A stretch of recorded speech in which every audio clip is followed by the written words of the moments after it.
Yeah, my friends, it's almost time. It's tomorrow, huh? Tomorrow, Copa Libertadores da América, Flamengo and Estudiantes, the return match in the group stage. And it's the match where Flamengo can qualify as the group winner in Group A of the Copa Libertadores da América. And by the way, they can also move closer to the overall top spot in the group stage of the Copa Libertadores da América. So it's time to forget about the call-ups, forget all this craziness. I'm just going to tease those guys a little more because they're being really annoying. But it's time for us to think about Flamengo, total focus on Mengo, on the Libertadores. It's a decisive week, really decisive. There's the Libertadores where they can practically lock everything up, and the Brasileirão too. Against Palmeiras at Maracanã, it's a direct clash, a very important game for Flamengo to keep Palmeiras in check and move up, right? Flamengo will still have one game in hand, right? There's no way around it. They'll still have one game in hand, but it's really important for Flamengo to win this game because then Flamengo will only need to win against Mirassol, although there are still a lot of games left in the championship, right, guys? That could be settled even earlier, especially because, let me tell you, what an absurd thing, right? What the CBF did with this schedule is just absurd. What they're doing to Flamengo, we're going to talk about all of this here. It's a huge absurdity from the CBF towards Flamengo, okay? It's a shame what they're doing because Flamengo is being punished. Flamengo is being punished for providing more players to the national teams. Flamengo is being screwed over for giving more players in the call-ups for the World Cup, for the national teams. This is a shame, isn't it? But there's no date. There was a date. Yes, Flamengo is no longer in the Copa do Brasil. They could have postponed these games. This is a shame. A club that's giving 4 players just to the Brazilian national team, right? Then we see Guga Chakra over there on Globo News. Because Palmeiras is the leader of the Brasileirão and the leader of the Libertadores. Leader of the Libertadores. Flamengo is leader of the Brasileirão, leader of the Libertadores, but not the overall leader. Okay, buddy, not the overall leader. And then I think it's absurd not to have any Palmeiras players. There are no players at all from the city of São Paulo. No, wait. There is. Palmeiras has one. Palmeiras doesn't have, but Palmeiras does, right? There's Ramon Abate Abel, right? There's Rafael Klaus too, right? Isn't that so? Yeah, but man, it's surreal. People complaining that there are no Palmeiras players called up. There aren't, right? There aren't any from the city of São Paulo, man. The only one from São Paulo, which is in the state of São Paulo, is from Santos. It's Neymar. And then you guys go crazy desperate because it's Neymar, right? Who's been called up. And I know there are a lot of people who don't like Neymar, right? Mainly because of political reasons and all that. So it turns out they were rooting against him, but he's there celebrating, and God willing, he'll bring the World Cup to Brazil. It's a shame that Pedro wasn't called up. I hope Pedro has the mindset to get through this, right? And believe, like I said earlier, believe because it's not about wishing anyone harm. But we've already had cuts in other national teams, but these guys are desperate. There hasn't been anyone called up from the city of São Paulo. I don't remember if this is unprecedented, okay? Now, it's Libertadores. We have a very important match for Flamengo against Estudiantes, which is worth the overall first place in the Libertadores and the first place in Flamengo's group. Already securing it one round ahead. Yeah, Flamengo could already secure it one round ahead, but you're counting on the walkover. You can't help but count on the walkover against Independiente Medellin. You just can't. But I need to talk to you about tomorrow. Tomorrow there's a broadcast on Paramount Plus, okay? I want to thank the folks at Paramount for their kindness, Guilherme Botura, everyone there. Tomorrow we'll have a live stream in the afternoon, that's right, with Marcelo Razan, who will be on the Paramount broadcasts. So, are you going? He's the Flamengo player, the first Flamengo player, the Flamengo player. He's amazing, huh? There's no delay. Spectacular. Now, the first Flamengo player and Estudiantes. Today, it's already Flamengo, who is the first Flamengo player. Tomorrow, Flamengo and Estudiantes. Today, we already have, right? The Boca and Cruzeiro game. It's the first player who is the first Flamengo player. Hoje, the Flamengo match is on Paramount. And tomorrow, it's also Flamengo and Estudiantes. I'm keeping an eye on Paramount Plus. Well, let's go. Let me tell you, let you know that, look, our products on YouTube Shopping here, look, you can find all the products here. Man, a lot of these shirts, the long sleeve shirt, retro Flamengo shirt, this one here with the originals, man, this cap is spectacular, man. I'm going to put the caps here. This one you can already find here. I'll put it right here first. Look, in the shop, on YouTube Shopping, here on Shopee, man, spectacular. And there's a lot more coming, huh? There's a lot more coming. If you're not aware yet, if you don't know, some huge things are coming. Hey, look at the Champion Coffee. We're going to sell it here, also on YouTube and Shopee, huh? If you're following along here, get ready, okay? Look, I want to remind you that our sponsors, Mais Cabelo for weight loss and also hair loss control, it's all about the scalp and everything. You are a leader in the segment in Brazil. It will be in the description and in the pinned comment. It's treatment, weight loss, and also Caravana do Haroldo, so you can secure your spot at Flamengo's games at Maracanã with ticket included. Champions League, man, everything you need for your trip is with Caravana do Haroldo. Well, let's go. We have an important situation here to share with you. I was just saying it's time for us to start thinking about this whole situation, man. Copa Libertadores, Brasileirão. But unfortunately, in the Brasileirão, Flamengo is going to be heavily affected. And as I've been saying, it seems like Flamengo is punished for giving so many players to the national teams. It seems like Flamengo is punished for being a good team, for having so many players called up, right? Flamengo should have a huge number of absences for the match against Coritiba, the last game before the World Cup break. But why not? Knowing that the team is giving up more than 10 players, right? Just for the Brazilian national team, it's four, and there are even more. Now I'm going to tell you, most of the call-ups are just to help in training, but there's Leo Nanete, the goalkeeper. That's inside information, really, straight from the source. So Flamengo has a bunch of players called up.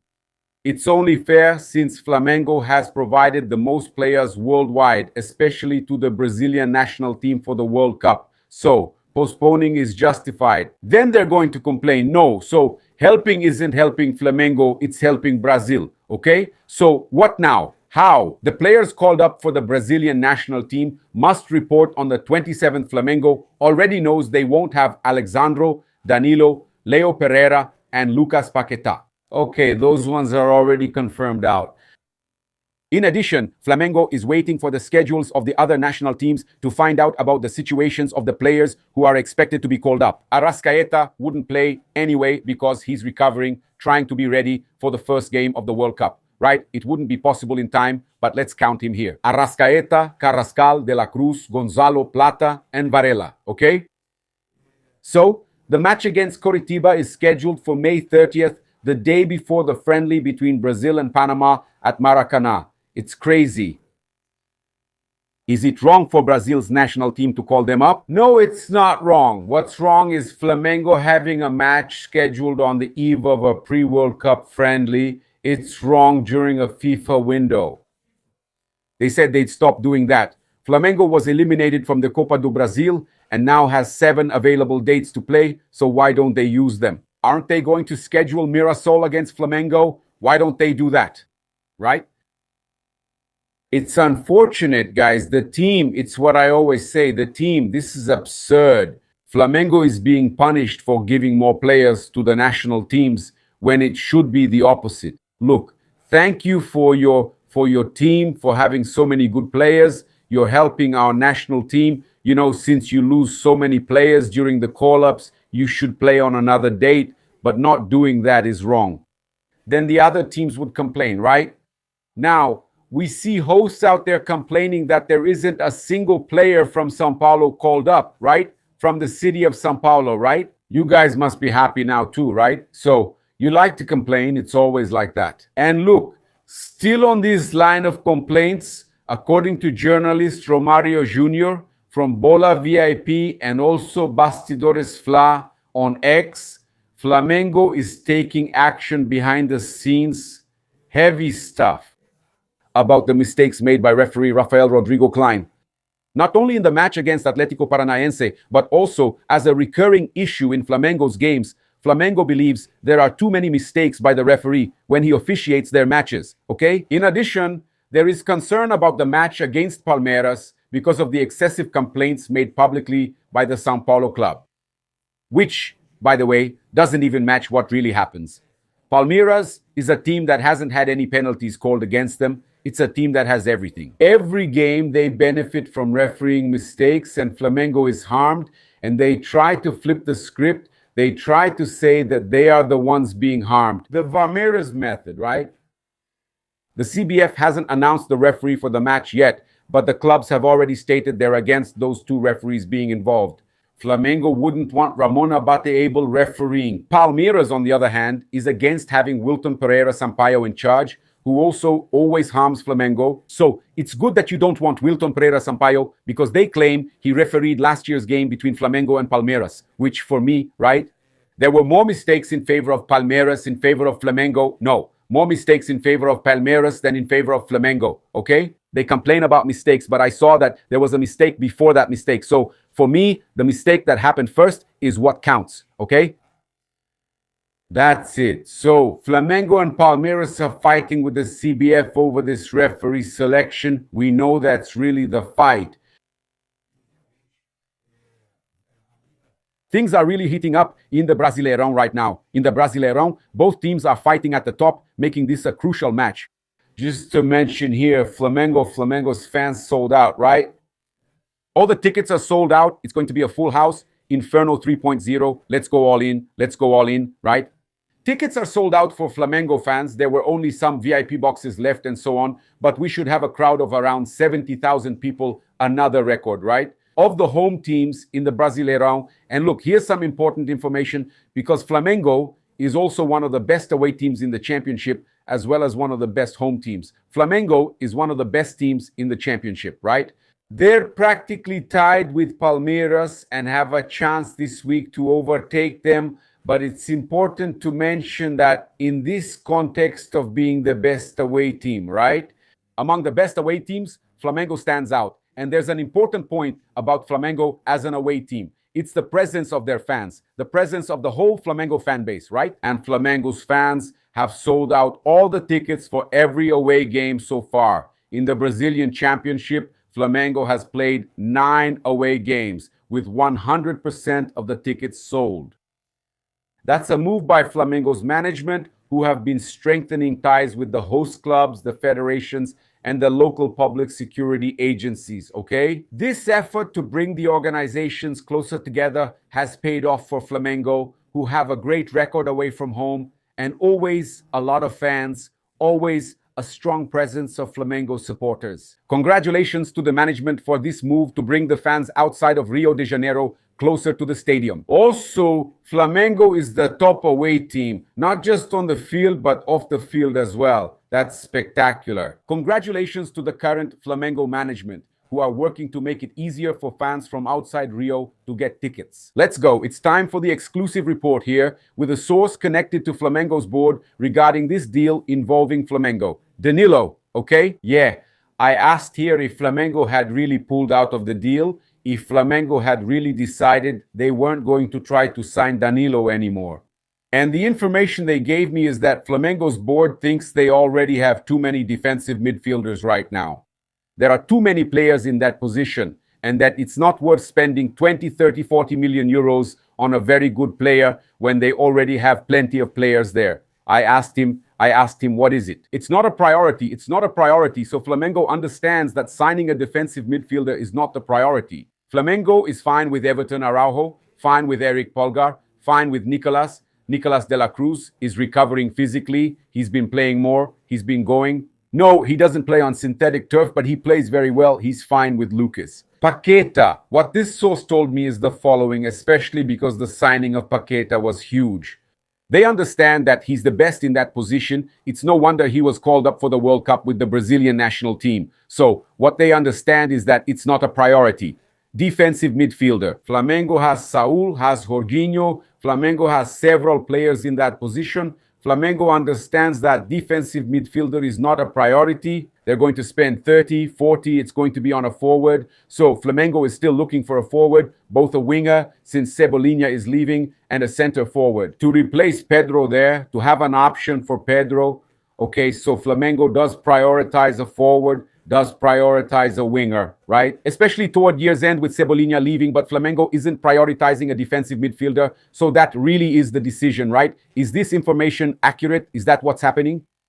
Flamengo is giving up on signing the defensive midfielder Danilo because they believe the position is not a priority. It really is just a position. Flamengo is well covered in that position, and they believe Botafogo is asking for too much money and that Flamengo needs to invest in other positions, okay? Flamengo made inquiries, gathered information, talked to the agent, Giuliano Bertolucci, talked to everyone, settled everything there, but Flamengo made the decision not to go ahead with the deal. So that's the information, okay?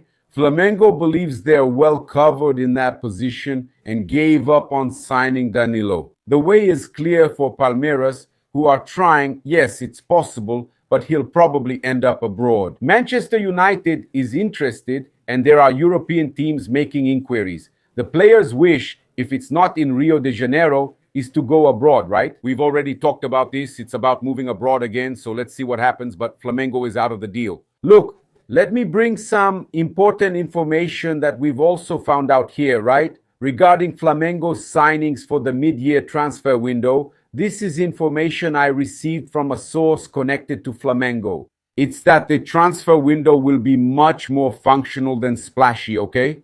A functional window and less media-driven. In other words, the splashy signings would be Paquetá, Danilo, and Luis Henrique.